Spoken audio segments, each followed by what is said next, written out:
ہمارے یہاں بھی 2 ویکسینز ہیں، کوویکسین یا کوویشیلڈ. اب کافی سارے لوگ ویکسین لگانے سے ڈر رہے ہیں، ویکسین ہیزیٹنسی ہے. یہ ویکسین ہیزیٹنسی کا کیا معاملہ ہے؟ کیوں ڈر رہے ہیں لوگ؟ آپ کیا کہنا چاہیں گے ان کو؟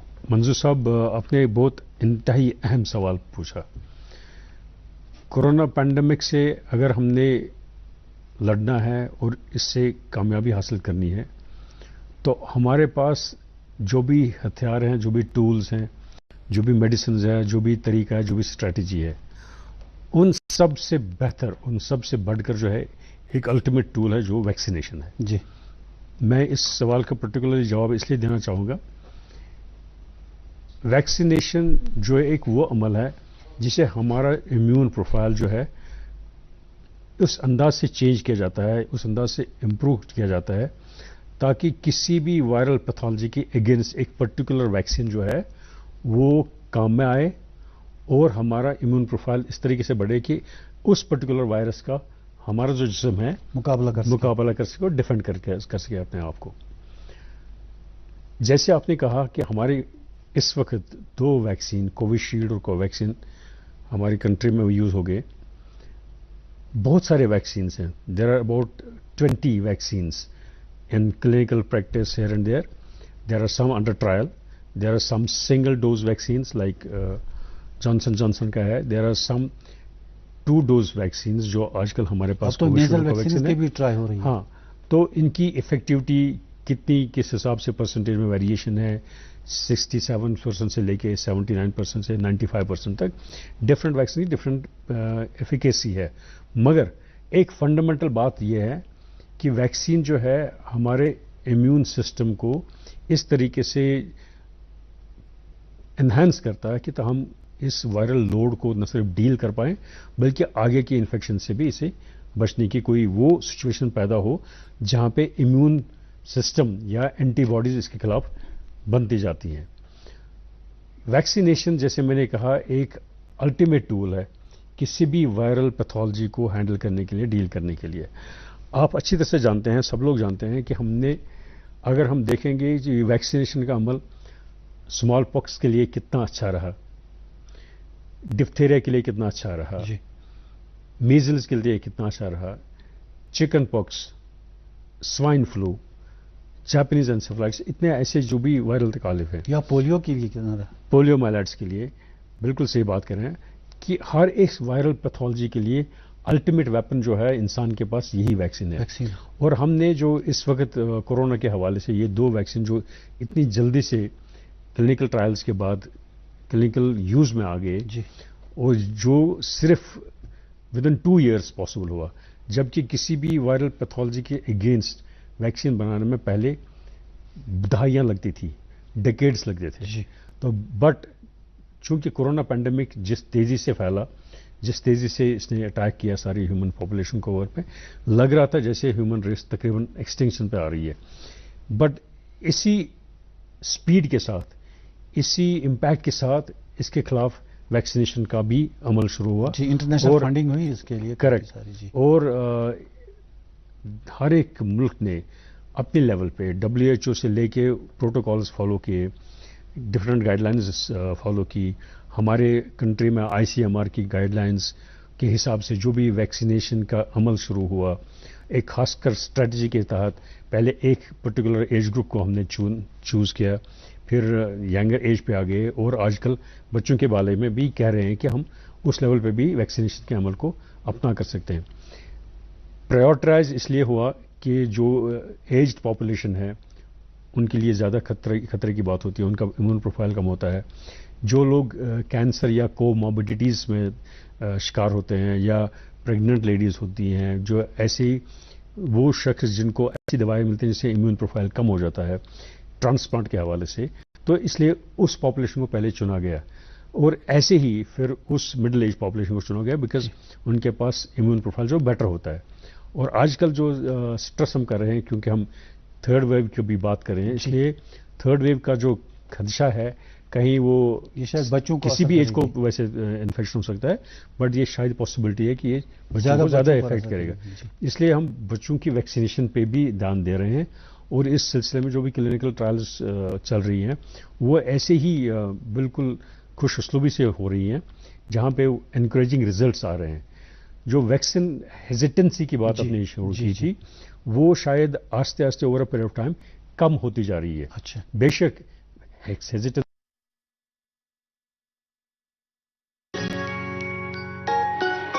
ممی کی چھٹکی ڈیڈی کی گڑیا پل میں جو بھر دے خوشیوں سے دنیا کھٹی میٹھی باتیں مستی ملاقاتیں دل میں بسی سب کے اس گھر کی بیٹیاں ہر گھر کے ہر دل میں بسا امول تازہ ہمیشہ فریش اس گھر کی بیٹیاں.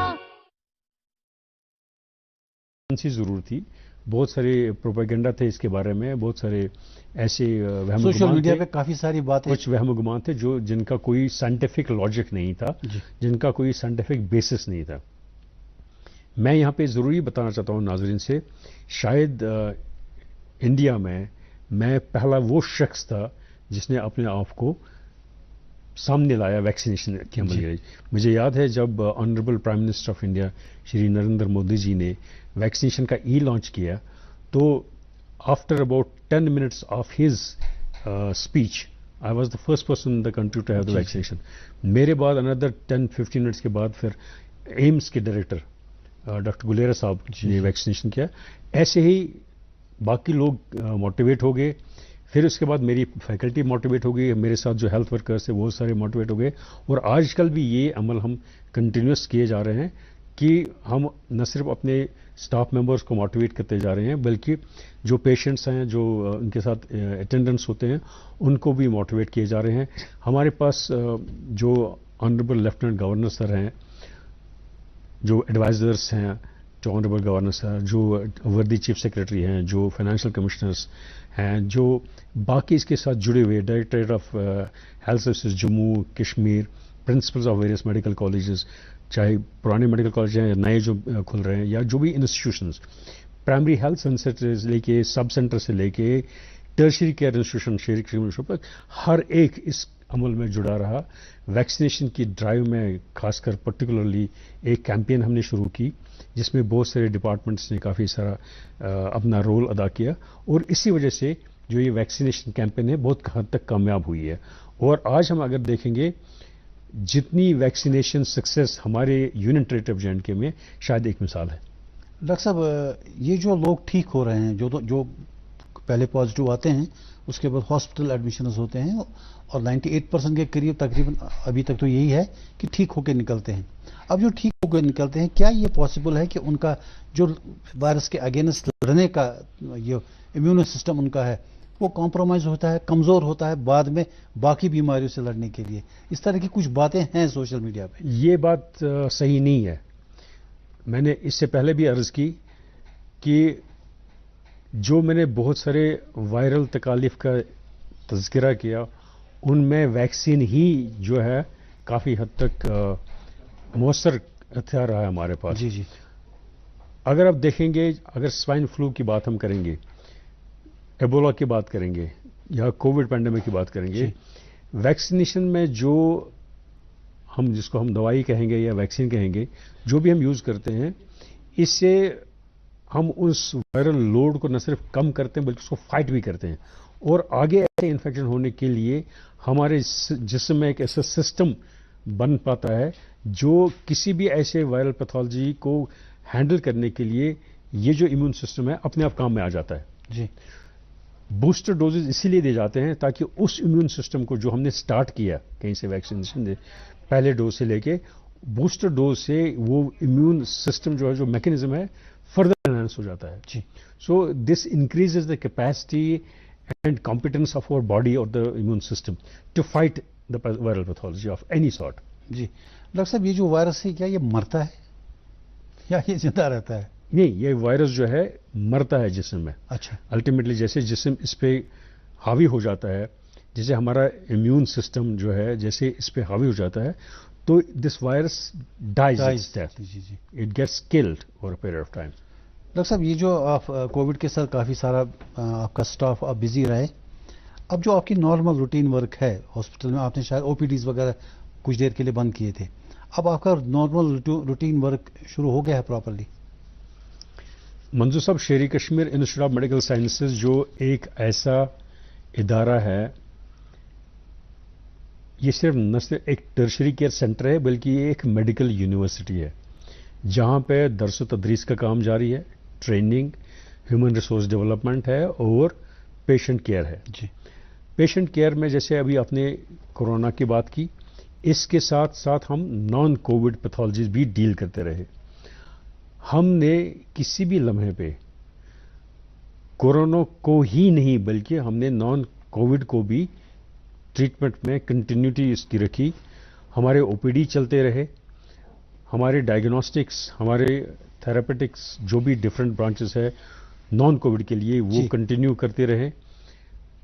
فرسٹ ویو میں ہم نے او پی ڈی بالکل بند نہیں کیا.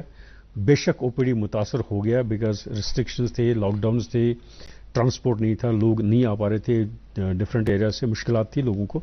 ہم نے اس وقت ٹیلی کنسلٹیشنز کے حوالے سے، ٹیلی میڈیسن کے حوالے سے او پی ڈی کی سہولیات آن لائن رکھی. ہم نے ایسا ایک کنٹرول روم قائم کیا جہاں پہ ہم نے سارے اسپیشلٹیز کے ڈاکٹرز کو ڈیڈیکیٹ کیا کہ وہ ان پیشنٹس کو جو یہاں نہیں آ پائے ہیں ان کے ساتھ رابطے میں رہیں، ان کو ٹریٹمنٹ گائیڈنس ہو، سب کچھ ان کو بتاتے رہے.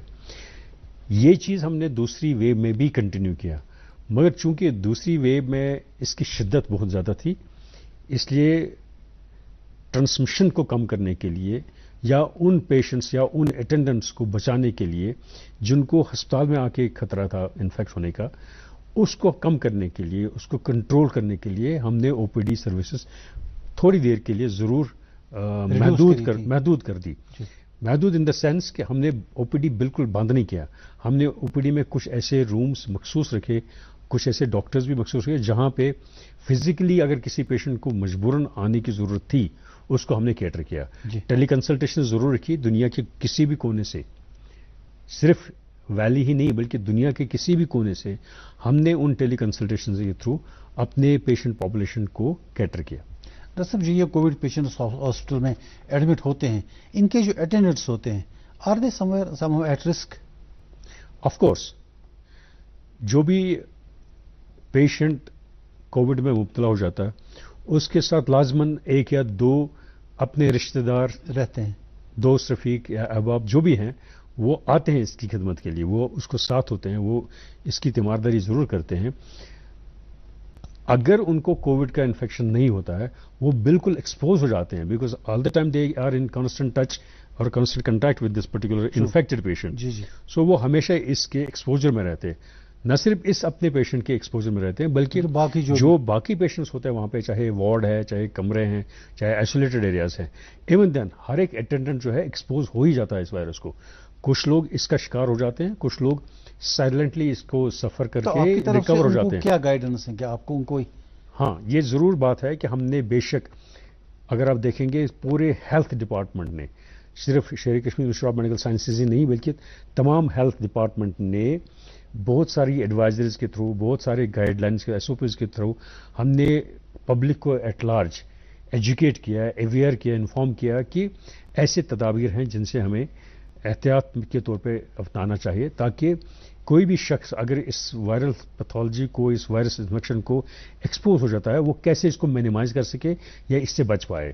ماسک کا لگانا، ہینڈ ہائیجین، ڈسٹنسنگ، باقی چیزوں جو بھی پیشنٹ کے ساتھ جڑے ہیں، اس بایو میڈیکل ویسٹ کو کیسے ہم مینیج کریں، یہ ساری چیزیں جو ہیں اس عمل میں آئی جہاں سے ہم نے پیشنٹس کو، اٹینڈنٹس کو اور جو ہمارا سٹاف ہے، جو ورک فورس ہے، ان سب کو بچانے کی کوشش کی ہے اور شکر اللہ تعالیٰ کہ ہم اس میں بہت حد تک کامیابی ہو گئی. ڈاکٹر صاحب، انفیکشن سے بچنے کے لیے جیسے آپ نے ابھی سینیٹائزرز کی بات کی، لوگ سینیٹائزر یوز کرتے ہیں.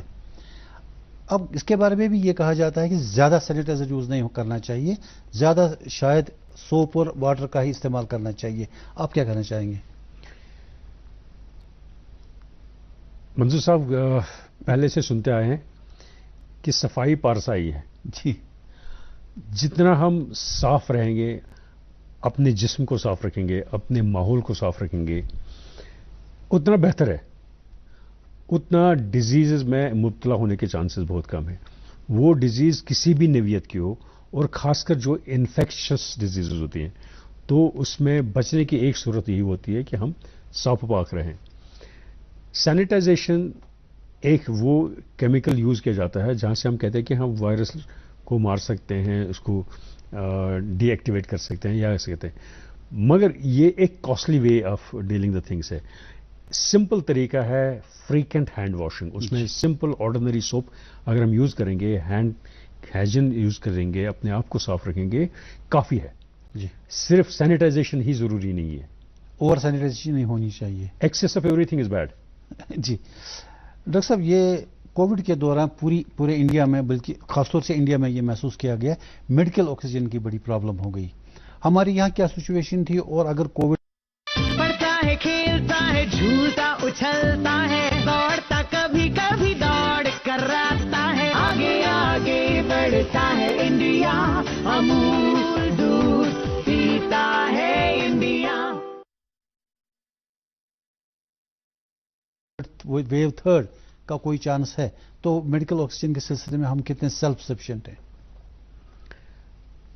منظور صاحب اور معزز ناظرین، ہم آج تک یہ اچھی طرح سے جان چکے ہیں کہ کووڈ کا شخص جسے یہ تکلیف ہوتی ہے، اس میں کچھ ایسے آرگنز ڈیمیج ہو جاتے ہیں. بے شک کووڈ کسی بھی آرگن کو افیکٹ کر سکتا ہے، مگر جو برنٹ پڑتا ہے وہ لنگس پہ پڑتا ہے انیشلی. تو یہی چیز ہے جہاں پہ آکسیجن کی ضرورت پڑتی ہے.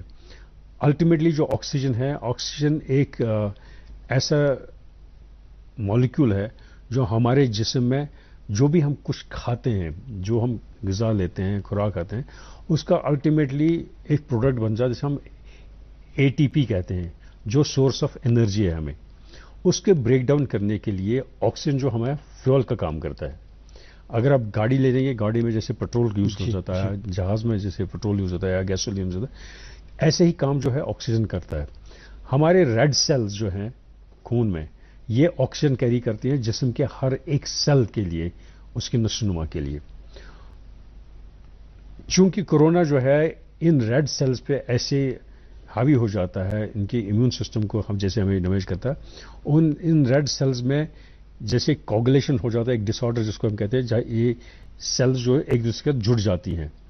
پہلے پلیٹلیٹس، پھر آر بی سیز، پھر باقی سیلز بھی اس کی لپیٹ میں آ کے کوگولیشن ہو جاتا تھا ان بلڈ ویسل، جو چھوٹی چھوٹی ویسلز ہوتی ہیں، مائکرو ویسکولر سرکولیشن. وہ آکسیجن کیرنگ جو ہے وہ پھیپھڑے سے شروع ہو کے یہ عمل جو ہوتا ہے یہ یہیں پہ بند ہو جاتا تھا. جی، اور چونکہ سارے جسم کو آکسیجن ملتا نہیں ہے، تو اس سے پہلے برین سفر کرتا ہے، پھر ہارٹ جو زیادہ ڈپینڈنٹ ہوتے ہیں آکسیجن کے لیے، امیجی جان کی ریکوائرمنٹ ہوتی ہے. Brain number 1، heart number 2، lungs, kidneys, ایسے باقی آرگن جو سفر کرتے رہتے ہیں.